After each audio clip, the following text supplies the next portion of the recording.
Hi everyone, and welcome back to the channel. I'm a high school student who helps my parents manage rental properties. I love being part of the business and learning as I go. Today, I'm walking you through a real-world case study on tenant screening, specifically 3 applicants we had to decline and the reasons why.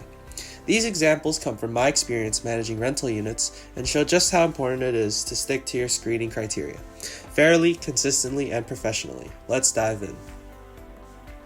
Case 1. Income not reliable. We had a Class C studio apartment available in a metro area, well located near freeways, shopping, public transit, and job opportunities. One income requirement was 3 times the monthly rent. A prospective tenant saw our for rent sign and reached out. He filled out a pre-screening form and stated he was receiving unemployment benefits. Surprisingly, the amount he received did meet our income requirement. He also mentioned he had been renting a more expensive apartment and was downsizing due to rising rent costs. At first, everything looked promising, even the rental verification seemed fine. But when we asked for documentation, we discovered he was at the end of his unemployment benefits, with no new job lined up. To try to make it work, we offered him the option to prepay 6 months' rent with a 6-month lease.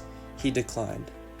Later, he also mentioned he had been staying in motels, another red flag suggesting he had trouble securing housing elsewhere due to his lack of stable income. We had to decline his application. Why?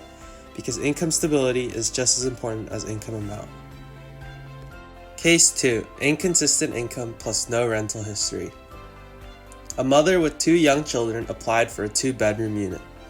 She completed the pre-screening form and noted that while she wasn't employed, she received monthly payments from a Native American tribe.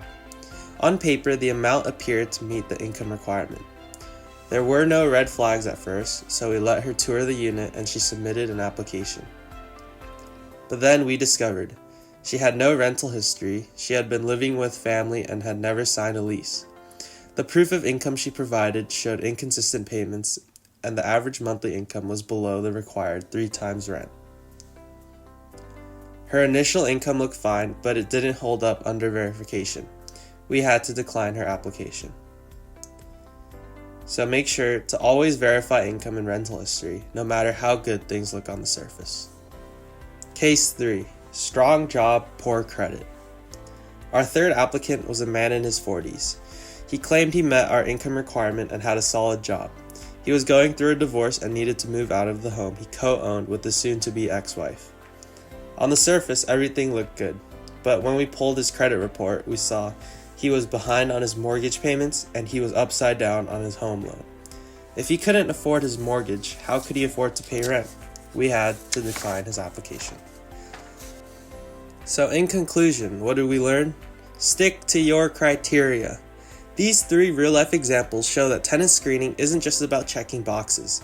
Each case had its own challenges, but the lesson is the same. Have clear, consistent screening criteria and always verify every detail: income, rental history, and credit. Thanks for watching. Let me know in the comments if you've had similar experiences or if you have questions about setting up your own screening process. Don't forget to like and subscribe, and I'll see you in the next video where we talk about managing rental properties smarter, not harder.